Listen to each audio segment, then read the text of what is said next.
महाराज ने कहा कि भाई असीं तां फकीर हां, कुछ भी नहीं है, जो कुछ लेना ना तुसीं लै लिओ।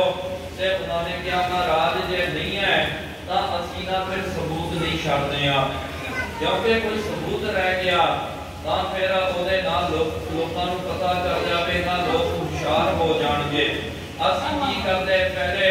बंदे दा माल नहीं हड़पदे, पहले बंदे नूं मारदे हन, पहले बंदे नूं मार करके उहदा सबूत मिटा देंदे, फिर उस तो बाद उहदा माल धन लुट लैंदे। तब चलो तुहाडे कोल कुछ भी नहीं है, लेकिन जे असीं छड्ड दित्ता तुसीं लोकां नूं कह देना कि भाई इत्थे लोग ठग रहिंदे ते लोकां ने साडे शहर विच ही नहीं आना, असीं तां उत्थे मर जाना, ते तुहानूं छड्डना नहीं, तुहानूं असीं मार देना है। महाराज ने कहा कोई गल नहीं है भाई, तुसीं मारन वाले कौन होंदे हो, जे मौत आई तां कोई गल नहीं है, रब दा भाणा असीं मन लेना, लेकिन साडा एक वचन याद रखो, जदों सानूं मारोगे ना, मारन तो बाद तुसीं सानूं दफनाउणा नहीं है, साडा दाह संस्कार करना। उन्होंने कहा ठीक है महाराज, असीं तुहाडा दाह संस्कार कर दिंदे आ। दो चार ठग गए लकड़ियां लियाउण वास्ते, वो लकड़ियां दा ढेर इकट्ठा कर लिया। दो चार जिहड़े ना ठग वो गए, वो जा करके वो ये लैण वास्ते के अग लैण वास्ते वेखण वास्ते गए।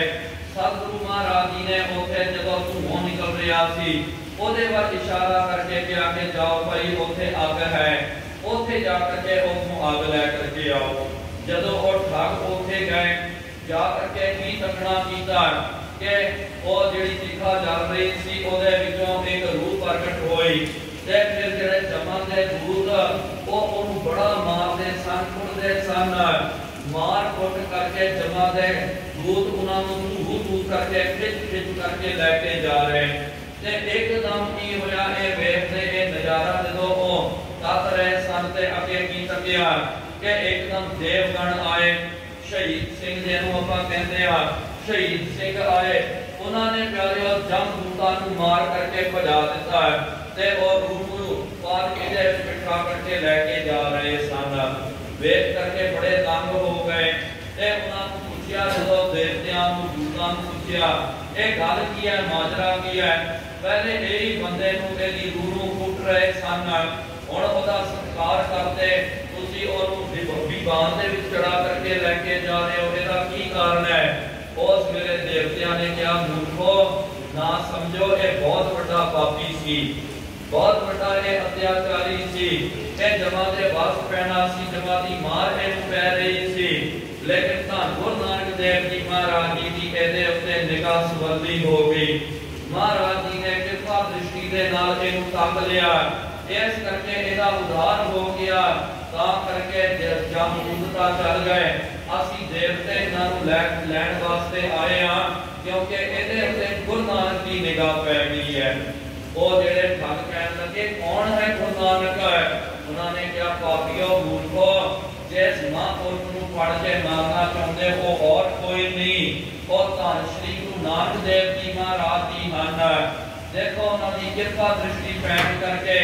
जिहड़ा बंदा नरकां नूं जा रहा सी, जे कृपा दृष्टि हो गई वो सचखंड नूं जा रहा, तुसीं उस महापुरुष नूं मारना चाहुंदे हो, वो जिहड़े डर गए भज करके आए महाराज जी की शक्ति पै गए।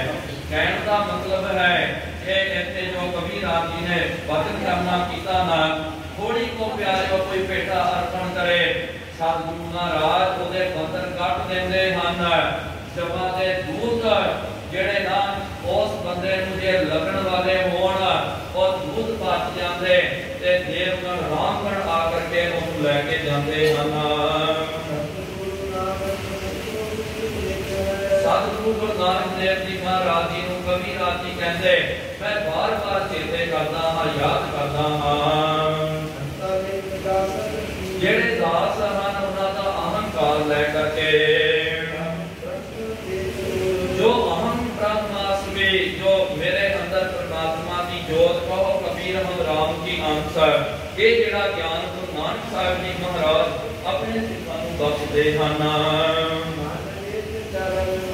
जेड़ा एक बारी जेदा वाहिगुरु जी दे सतगुरु गुरु नानक देव जी दे चरनां विच जेदा मन लग जांदा, सतगुरु महाराज धन गुरु नानक ਦੇਵ ਜੀ ਮਹਾਰਾਜ ਉਹ ਮੁਕਤੀ ਦਾ ਦਾਤ ਦਿੰਦੇ ਹਨ।